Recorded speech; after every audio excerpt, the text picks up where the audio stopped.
আসসালামু আলাইকুম ওয়া রাহমাতুল্লাহি ওয়া বারাকাতুহু। আমি একটা আপনাদের সামনে ভিডিও নিয়ে উপস্থিত হয়েছি। তাই বলছি, আপনি যদি আমার ফেসবুক পেজ থেকে ভিডিওটা দেখেন, অবশ্যই আপনি নতুন হলে ফেসবুক পেজটা ফলো করবেন।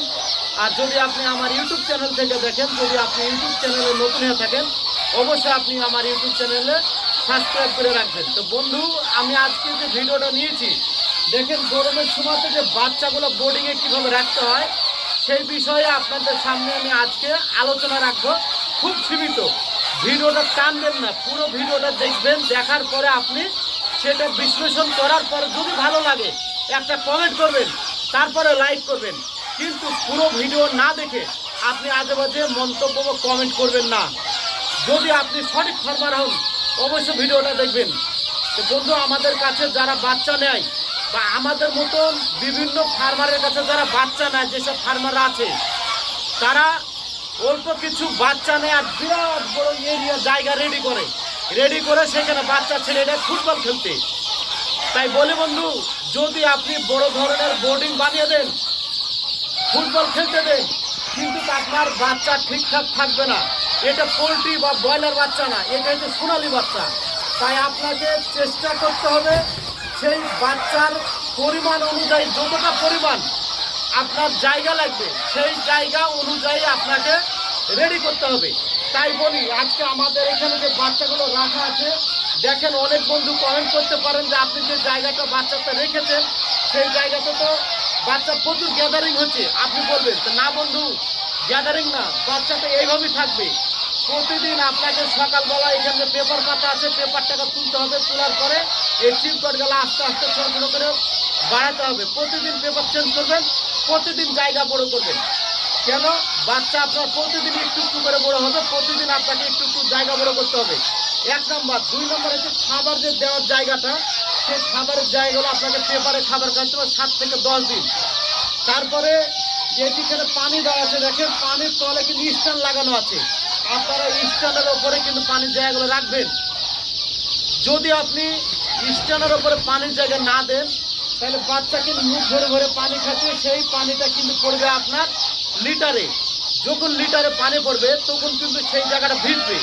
ভিজার পরে বিভিন্ন বাচ্চা সেই জায়গাটা আসার পরে কিন্তু বসে থাকবে। বসে থাকার পরে গ্যাদারিং হবে। গ্যাদারিংয়ে তখন চাপাচাপিতে বাচ্চাটা মারা যাবে।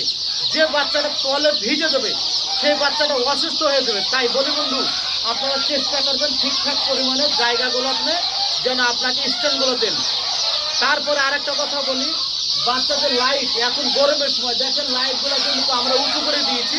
যদি এখন কারেন্ট নাই, কারেন্টটা চলে গেল, তাই কিন্তু লাইটগুলো বন্ধ আছে। এই না যে আপনাকে গরমের সময়তে বোর্ডিং করার জন্য আপনাকে জেনারেটর বা ইনভার্টার কোনো কিছু প্রয়োজন আছে বা হিটারের প্রয়োজন আছে, এরকম কিছু প্রয়োজন নাই। আপনার কাজ হচ্ছে বাচ্চাটা সঠিকভাবে ঘিরে রাখতে হবে, বাইরের বাতাসটার জন্য আপনার বাচ্চাকে না লাগে। এবং বাচ্চা যে খাবার দেওয়ার যে নিয়মটা, সেটা কিন্তু বাচ্চাকে আপনি অ্যাভেলেবেল খাবারটা দিবেন না। কেন?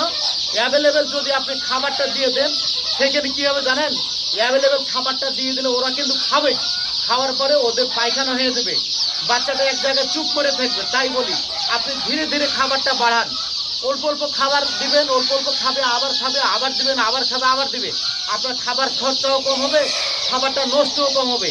তাই বলি বন্ধু, আপনি বাচ্চা নেওয়ার আগে অবশ্যই বোর্ডিং সিস্টেমটা কত স্কোয়ার ফিট বানাতে হবে, কত ফিট বাচ্চা নেবেন, বোর্ডিংয়ের আয়তনটা কেমন হবে, বোর্ডিংয়ের লাইটটা কেমন দিতে হবে, সব কিছু জানবেন।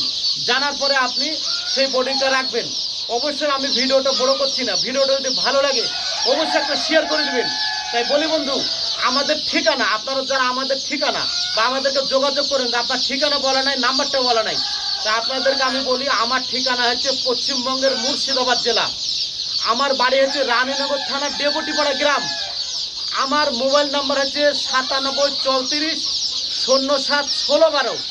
আপনারা যদি কলকাতার দিক থেকে আমার খামার বা আমার সঙ্গে যোগাযোগ করতে চান বা দেখা করতে আসতে চান, আপনারা যদি শিয়ালদা থেকে ট্রেন ধরেন, তাহলে বহরমপুর কোর্ট স্টেশনে নামতে হবে। নামার পর বাস স্ট্যান্ডে যেতে হবে, মোহনা বাস স্ট্যান্ড। ওখানে গিয়ে বাস ধরতে হবে, শেখপাড়া লাইনের বাসটা ধরার পরে আপনাকে গোধনপাড়ায় নামতে হবে। আপনাকে আমি রিসিভ করে নেব। যদি আপনি বাসে আসেন, আপনি ধর্মতলা বাসে চাপবেন, একবারে মোহনা বাস স্ট্যান্ডে নামবেন, সেখান থেকে শেখপাড়া লাইনের বাসে চেপে গোধনপাড়ায় নামবেন, আপনাকে আমি রিসিভ করে নেব। যেসব বন্ধুরা শিলিগুড়ি মালদা সাইড থেকে আসবেন তারা বাসে চেপে আসলে মোহনা বাস স্ট্যান্ডে নামতে হবে। মোহনা বাস স্ট্যান্ডে নামার পরে আপনারাও কিন্তু শেখপাড়া লাইনে বাস ধরে আপনি গোধুমপাড়ায় নামবেন। আপনাকে আমি রিসিভ করে নেব। যদি আপনার কুচবিহারের দিক থেকে ট্রেনে আসেন তাহলে বহরমপুরের পাশে একটা রেল স্টেশন আছে আমাদের, তার নাম হচ্ছে খাগড়াঘাট রোড স্টেশন। আপনি অনলাইনে যখন সার্চ করবেন দেখে নেবেন, সেখানে নামবেন। নামার পরে অটো ধরে আপনাকে 20 টাকা নেবে, মোহনা বাস স্ট্যান্ডে আসবেন। বাস স্ট্যান্ডে এসে শেখপাড়া লাইনে বাস ধরে আপনাকে আসতে হবে সেই গোধনপাড়া বাস স্ট্যান্ড। আমার লোক কিন্তু আপনাকে দাঁড়িয়ে থেকে রিসিভ করার জন্যে। আর একটা কথা আপনাদের সকলকে বলি, আপনারা হুটহাট করে চলে আসবেন না।